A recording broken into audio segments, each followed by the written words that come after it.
Hey guys, so I'm working on some new figurines, and I'm not gonna lie, this is gonna be a long process. It always takes a long time when I'm making molds and casts of a sculpture to add to my shop. So we're just gonna start with step one, which is doing the face, the body, and the clothing before moving on to the rest of the project. I like to use foil as my base, and then I'll wrap it in clay, and the first body part that I make is gonna be the torso and hips. I just feel like it's a good center to use as reference when you're making the rest of the body parts when it comes to the legs and the arms, even the size of the head. Like, I'll always reference it back to the torso and hips to make sure that everything looks proportionate. And it's definitely a trust the process kind of moment. It's gonna look crazy at first, but once I attach it to the body, that's when I do a lot of the shaping to get it to look right. And I like to use aluminum wire for the arms and legs specifically, even the head, just to like give it more structure and make it sturdy, because the mold making process is like a little aggressive. So the stronger the sculpture, the better chance you have of it all coming out in one piece when you're taking it out of the mold. But back to attaching the arms and legs, I honestly don't spend that much time shaping them before I attach them to the body, just because the clay is so soft, it's gonna shift a lot when I'm attaching it. So once it's attached, I can see the proportions, I can see what needs to be added. This arm is way too skinny, so I went in and added a little bit more clay, make it look proportionate. And that's honestly just the process of adding anything to this piece. And this is actually my second time making figurines, so I'm excited because I feel like I understand the process a little bit more. The first time was rough, okay? Especially when it came to making molds and casts, it was all incredibly new to me. But the goal is definitely to have casts of these with different hairstyles and different complexions, just like I did before. And I still haven't like given too much away about the vision behind this piece. Usually I give you guys all the details. But the one thing I will say is that transformation is the overall theme, especially since I recently turned 30. So this is how we're looking now with the limbs attached. And I made a last minute decision to make 2 figurines. I was only planning on making 1, but to be honest, the crazy amount of like weight loss ads and marketing, I don't know if it's just me, but it's a lot. Obviously, what people do with their bodies is none of my business, but I do feel like this is a great time and a necessary time to show the beauty in different body types, shapes, sizes. And it also made me realize that I need and want to be more inclusive with the body types that I sculpt and the bodies that I highlight in my art, because it's important. So this was my chance for me to do that. Again, I did use aluminum wire to attach the legs, looking absolutely insane at first, but one thing I've learned throughout my art journey, and it's almost been 7 years of having my business at this point, there's always going to be an ugly phase. I mean, maybe some artists don't go through that. For me personally, there's always an ugly phase, and that was a tough pill for me to swallow because I can be a perfectionist, but I have learned to accept it and even appreciate it in a way.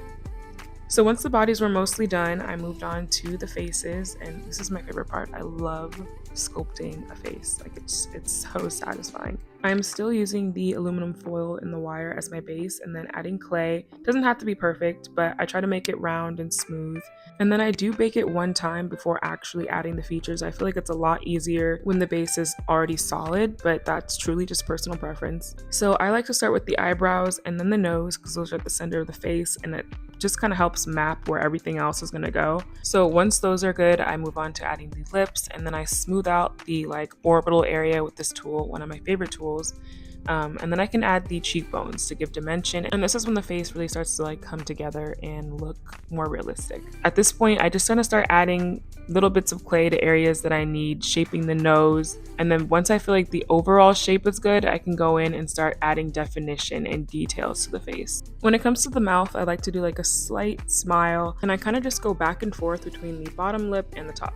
Once the lips are complete, I move on to doing the eyes. That's pretty much the last step when it comes to adding features to the face. And then I just kind of go over the whole thing just to make sure that everything looks cohesive and like the facial features are just like flowing into each other. And this is what it looks like before the eyes versus after the eyes are added. Once I'm happy with the faces, I move on to baking them. But before I do that, I use alcohol to smooth them out. And this step truly makes such a difference. This is what they look like after baking, but I realized that the forehead looked a little bit small, so I added a bit more clay before I attached the neck.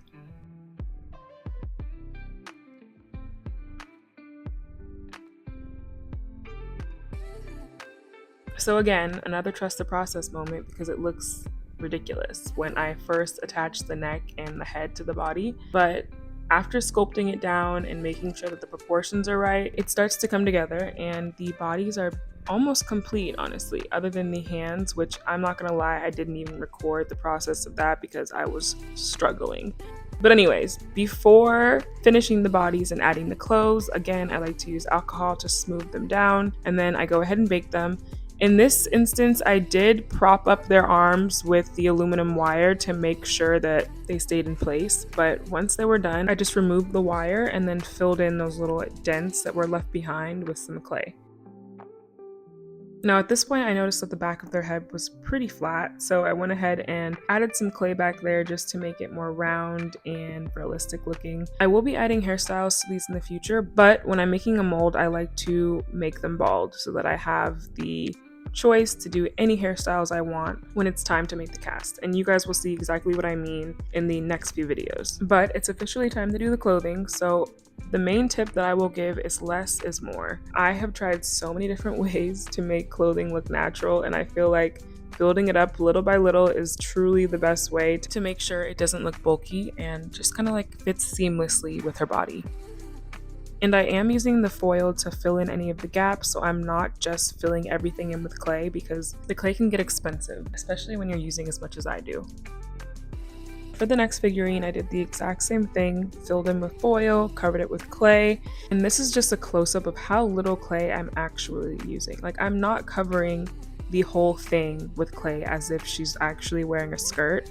It's kind of more like an illusion. And part of why I like sculpting the body first and then doing the clothes, because some people have asked, why don't you just do it all together, is because I'm incredibly indecisive and I like to sculpt the body and then decide what outfits I want to put on. Like initially this was supposed to be a t-shirt on top, but I changed my mind and went with the halter top, and I could do that because I sculpted the body kind of like separately before adding any of the clothing.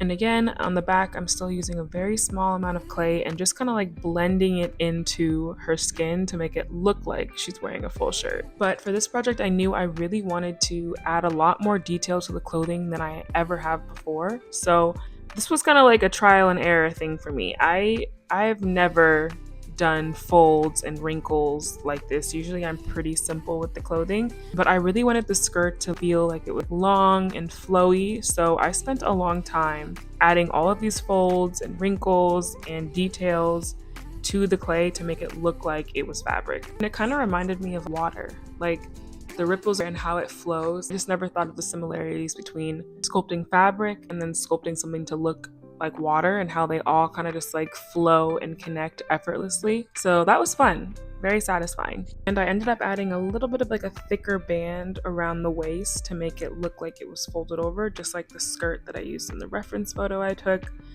So yeah, I don't know, I was really proud of the detail in the fabric this time around. Like I really did try, I really did.